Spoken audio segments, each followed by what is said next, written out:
देख रहे हैं the him tales horror stories. प्रस्तुत एक और नई कहानी। रात का समय था। मीरा अपने कमरे में आराम से सो रही थी। खिड़की से आती ठंडी हवा और कमरे का शांत वातावरण इसकी वजह थे, जिस वजह से मीरा गहरी नींद में थी। तभी अचानक उसके शरीर की नसें सिकुड़ने लगती हैं, उसके हाथ पैर उल्टे होने लगते हैं और वो अपनी आंखें खोलने की कोशिश करती है, लेकिन अपनी आंखें नहीं खोल पाती है। अचानक उसके मोबाइल का अलार्म बजता है और वो झट से बेड से उठ जाती है। उसकी सांसें फूल रही थी, बदन पसीने से भीगा हुआ था। उसने अपने शरीर को जब देखा तो सब कुछ ठीक था। वो समझ नहीं पा रही थी कि जो कुछ हुआ वो क्या सपना था या कोई हकीकत। उसने मोबाइल देखा तो सुबह के 4 बज रहे थे। मला सतत असं का जाणवतं की माझ्यासोबत काहीतरी चुकीचं होतंय। सतत एकच स्वप्न, मुझे तो कुछ समझ ही नहीं आ रहा है। हमेशा की तरह मीरा उठी और अपना काम करने लगी। मीरा अपने लिए नाश्ता बना रही थी, तभी उसके मोबाइल पर उसकी माँ शकुंतला का कॉल आता है।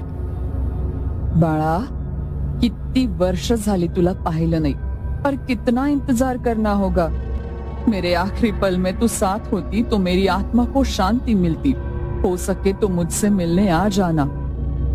आई, आना तो मैं भी चाहती हूँ, लेकिन तू देख रही है ना, काम के प्रेशर में छुट्टी ही नहीं मिल रही है।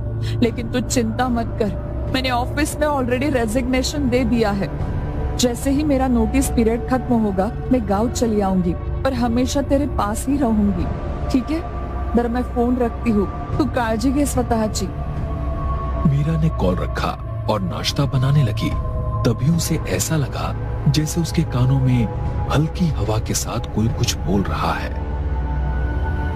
तुला यावंच लागेल, मी वाट बघतेय, हे जारण आहे, जारण। मीरा बिल्कुल डर जाती है। उसे ऐसा लगता है जैसे कोई पूरे घर में हंस रहा हो, उसे घूर रहा हो। वो डर कर कमरे में चली जाती है और अपने कान बंद करके घबराते हुए उसी बेड पर बैठी रहती है। मीरा जब छोटी थी तब गांव में वो हमेशा एक झील के पास जाकर बैठती थी।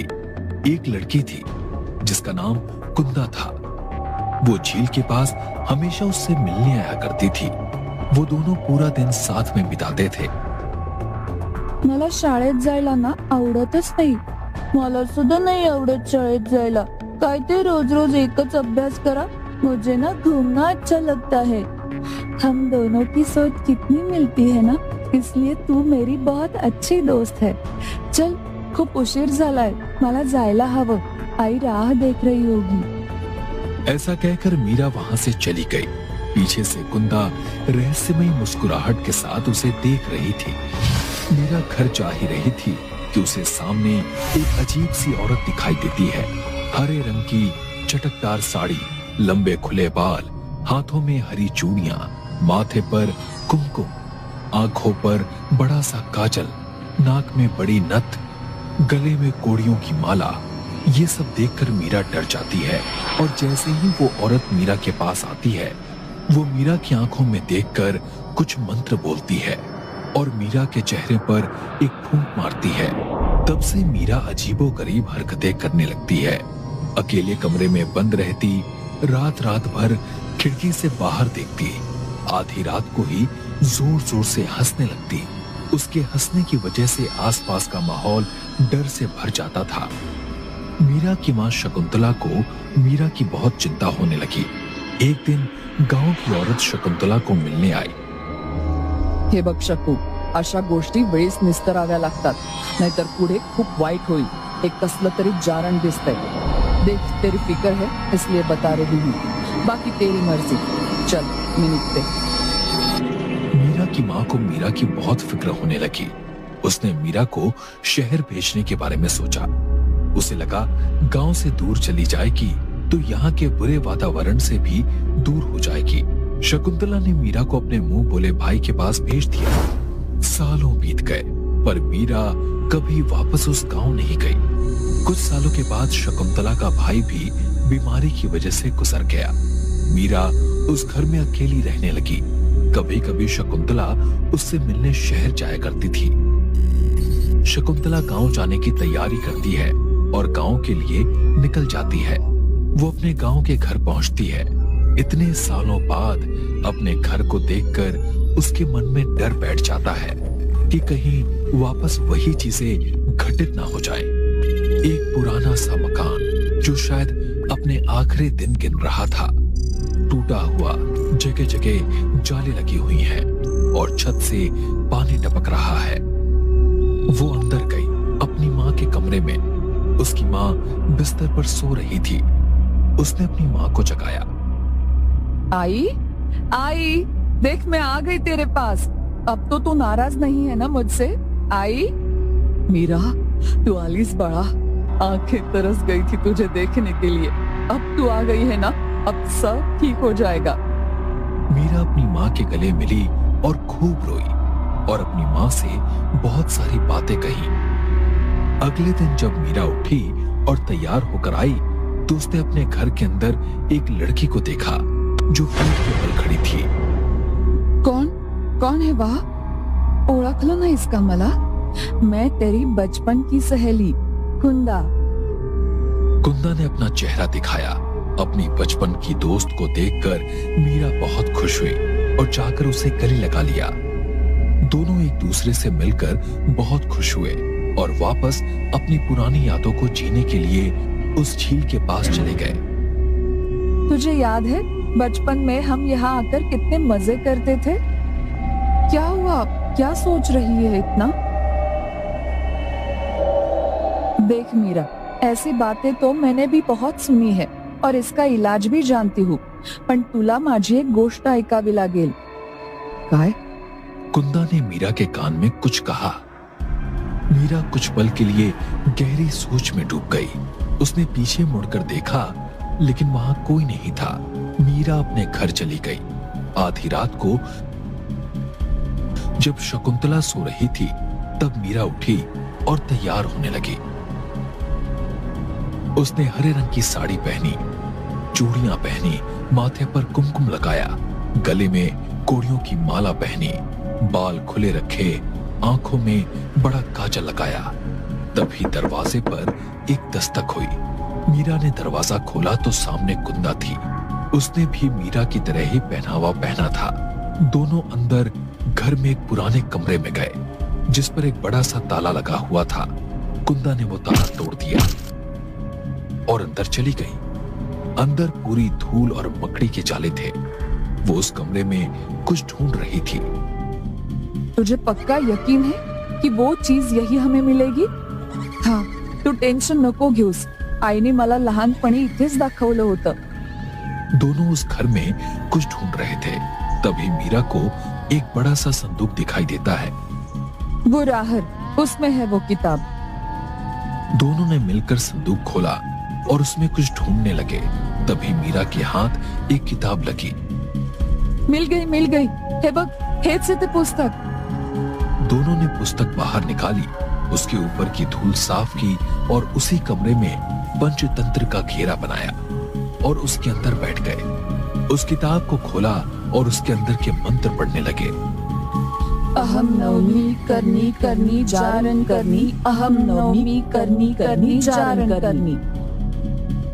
दोनों एक दूसरे के हाथ पकड़े और आसमान की ओर देखकर अपनी आंखें बंद कर लेते हैं। आसपास हम मौजूद सारी आत्माओं को हम आह्वान करते हैं, यहाँ आओ और हमारे सवालों का जवाब दो। आसपास मौजूद सारी आत्माओं का हम आह्वान करते हैं, यहाँ आओ और हमारे सवालों का जवाब दो। धीरे धीरे कमरे की चीजें हिलने लगती हैं। दोनों ने दूसरे के हाथ जोर से पकड़े हुए हैं। धीरे धीरे जमीन हिलने लगती है। आसमान में बिजलियां कड़कने लगती हैं। जोर की बारिश होने लगती है। बीच में बैठी मीरा और कुंदा जोर जोर से हंसती हैं और अपनी आंखें झट से खोलती हैं। दोनों की आंखें सफेद हो गई थी। दोनों जोर जोर से हंसती हैं। मीरा हंसते हंसते बेहोश हो जाती है। अगली सुबह मीरा की आंख खुली तो उसने देखा कि वो उसी जमीन पर पड़ी हुई है और कुंदा वहां नहीं होती है। वो कमरे से बाहर आई तो जिस कमरे में रह रही थी उसकी हालत पूरी तरह खराब हो गई थी। पूरा घर टूटकर बिखर चुका था। उसने अपनी मां को आवाज लगाई लेकिन वहां कोई नहीं था। आई कुठेस तू? आई कुठेस तू? उसने अपनी मां के कमरे में जाकर देखा तो वहां कोई भी नहीं था और कमरे की हालत भी खराब हो गई थी।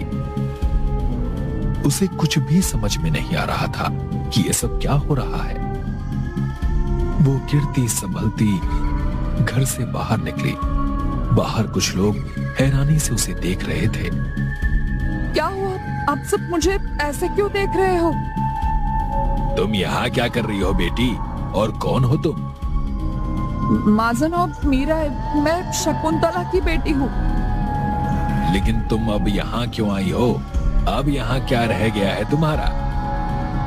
अरे आप मुझसे ऐसे कैसे बात कर सकते हैं? मेरी आई है यहाँ, मैं उससे मिलने आई थी, पता नहीं अब कहाँ चली गई। ये बात सुनकर सभी लोग चौंक गए। ये कैसे हो सकता है बेटी? शकुंतला को मरे हुए तो कई साल हो गए हैं, वो यहाँ कैसे हो सकती है? तुम्हारी राह देखते देखते उसने अपना दम तोड़ दिया। ये सुनकर मीरा के पैरों तले जमीन खिसक गई। उसे कुछ भी समझ में नहीं आ रहा था कि ये सब हो क्या रहा है। सभी लोग वहां से चले जाते हैं। दरअसल मीरा को एक बीमारी थी कि वो अपनी इमेजिनेशन की दुनिया में जीती थी। बचपन में जिस कुंदा से वो बात करती थी वो भी उसकी एक इमेजिनेशन थी। उसके इलाज के लिए उसकी माँ ने उसे शहर भेजा था, लेकिन माँ के आखिरी वक्त में मीरा उनके पास नहीं थी और इस बात का उसे गहरा सदमा लगा था। इसीलिए उसने इमेजिनेशन में अपनी माँ को देखना शुरू कर दिया था और उनसे बातें भी करती थी। मीरा को जब सच्चाई का एहसास हुआ तो वो उस घर को छोड़कर वापस शहर चली गई।